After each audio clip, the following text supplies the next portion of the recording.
Ini tambahannya, mungkin akan muncul pertanyaan. Apakah membaca isti'azah itu yang tadi kita katakan sunnah dengan sigat yang terbaik, a'udzubillahi minasyaitonirrajim, dengan cara mensirkannya walaupun dalam salat jahar? Nah, tinggal satu pertanyaan yang sering muncul. Apakah dia dibaca di setiap rakaat atau pada rakaat pertama saja?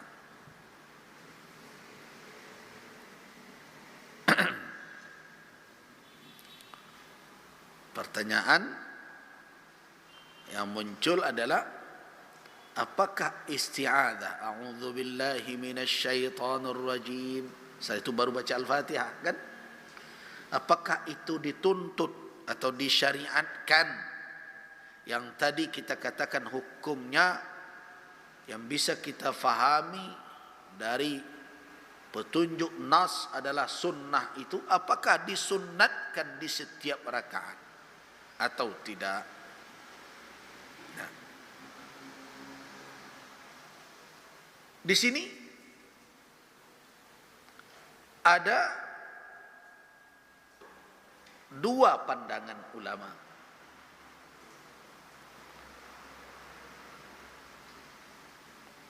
Pendapat yang pertama, annahu la yushra'u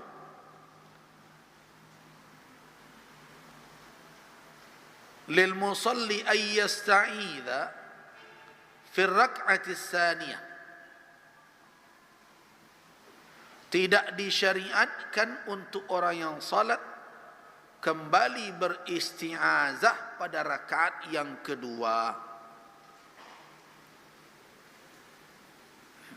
Tidak disyariatkan. Berarti pendapat ini mengatakan apa? Cukup pada yang pertama saja. Ini adalah pandangan dari mazhab Hambali. Jadi orang-orang yang bermazhab Hambali atau disebut Hanabilah berpendapat bahwa isti'adzah itu hanya pada rakaat pertama.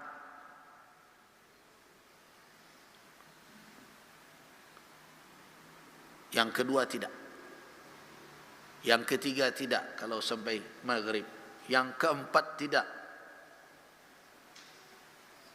Apabila zuhur, asar dan isya. Cukup yang pertama saja. Ini pendapat para ulama yang bermadzhab Hambali, dan inilah pilihan dari Ibnu Qayyim Al-Jauziyah, murid dari Al-Imam Ibnu Taimiyah rahimahullah. Nah,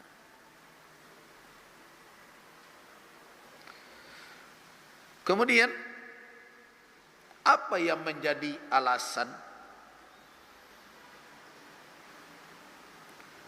Dalil mereka adalah hadis Abi Hurairah. Hadis ini hadis sahih yang diikhrajkan, dikeluarkan oleh Al-Imam Muslim rahimahullah. Apa kata Abu Hurairah? Annan nabiyya sallallahu alaihi wasallam idza nahada ila tsaniyah istaftaha bilhamdulillahi rabbil alamin walam yaskut. Nah, Abu Hurairah menceritakan tentang kaifiat salat Nabi. Sesungguhnya Nabi sallallahu alaihi wasallam idza nahada, apabila bangkit ila tsaniyah, ke rakaat yang kedua, istaftaha, beliau mulai bacaan beliau dengan alhamdulillahi rabbil alamin, walam yaskut, tidak diam beliau dahulu. Nah,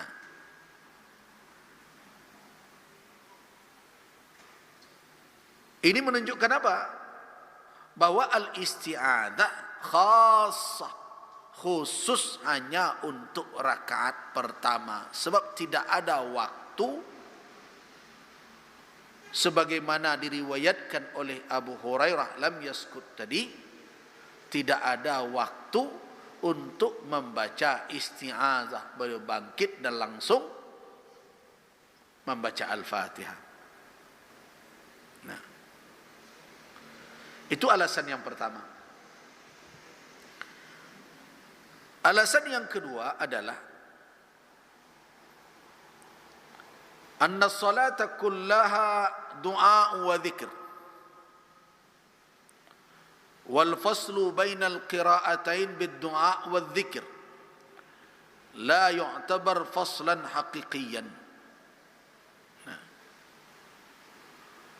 Jadi perlu difahami bahawa solat itu secara keseluruhannya adalah zikir, doa dan zikir. Memisahkan sesuatu, amalan solat di dalam solat itu dengan yang lainnya, itu bukanlah pemisahan yang hakiki. Di kalau rakaat pertama dengan rakaat kedua itu kan dipisahkan dengan apa? Dengan rukuk, i'tidal, kan begitu? Selesai, kemudian berdiri. Apa yang memisahkannya? Tidak ada. Paling-paling kita bisa melihat yang memisahkannya takbir. Takbir itu kan zikir.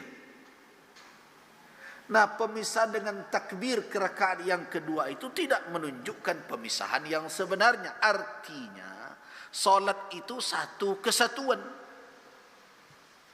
Ini alasan ta'lil. Ya, boleh dikatakan mereka mengemukakan alasan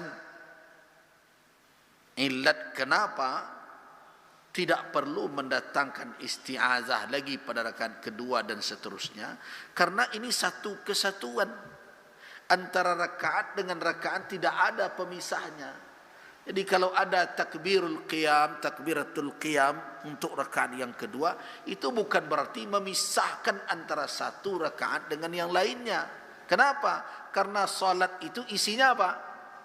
Zikir dan doa. Jadi apa yang memisahkan? Ya tidak ada pemisahan. Kalau tidak ada pemisahannya, berarti qiraah yang pertama itulah yang dikatakan memulai qiraah. Disitulah isti'azah dipasangkan. Pada yang lain tidak lagi. Gitu. Itu pendapat dari kalangan Hanabilah yang mengatakan bahwa isti'azah cukup pada rakaat yang pertama saja. Nah,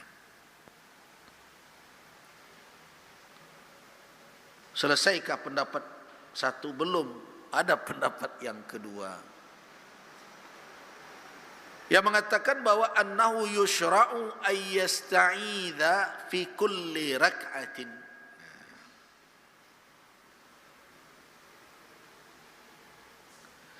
Bahwa disyariatkan isti'azah itu pada setiap rakaat. Pada setiap rakaat. Ini adalah pandangan dari kalangan ulama mazhab Syafi'i dan Zahiriyah. Dan ini dipilih oleh Al-Imam Ibn Taymiyah yang menjadi guru dari Ibn Qayyim tadi. Jadi guru dengan murid berbeda pandangan dalam hal ini. Nah. Dalil mereka apa? Dalil mereka adalah ayat tadi, فَإِذَا قَرَأْتَ الْقُرْآنِ, apabila kamu membaca Al-Quran, فَاسْتَعِذْ. Ayat ini umum pada setiap permulaan bacaan. Setiap kamu akan membaca Al-Quran, baca isti'azah.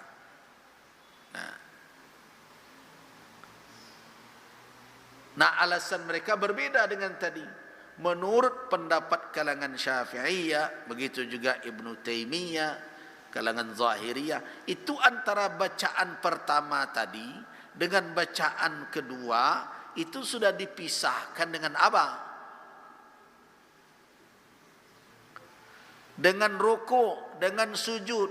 Nah, menurut pendapat yang pertama itu bukan pemisah, itu bukan hakiki. Kenapa? Karena isinya tetap zikir, isinya tetap doa.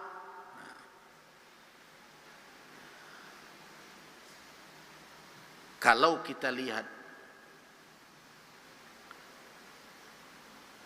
dari dua pendapat itu, yang kuat adalah pendapat yang kedua. Kenapa? Karena mereka mengamalkan petunjuk nas, sedangkan yang pertama tadi petunjuk mafhum. Karena memang nas mengatakan fa idza qara'ta, apabila kamu membaca Al-Quran.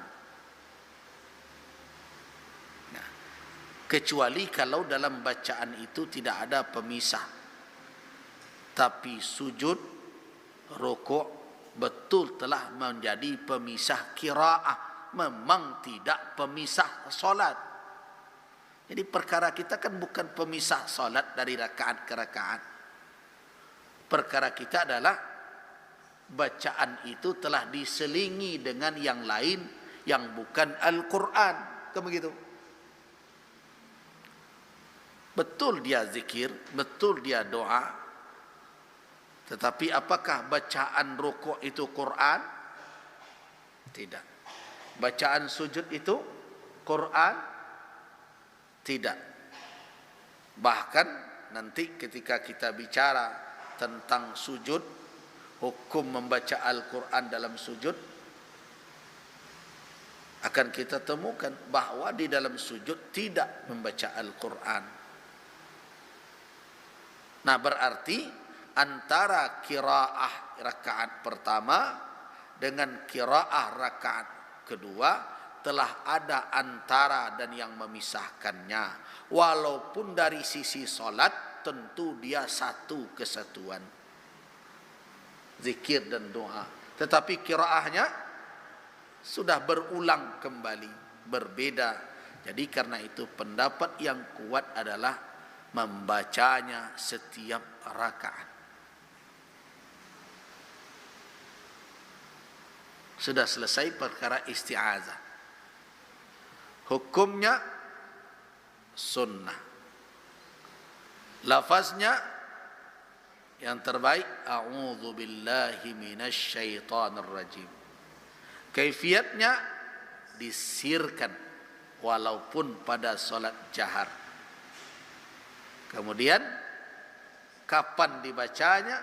Setiap permulaan bacaan di setiap rakaat.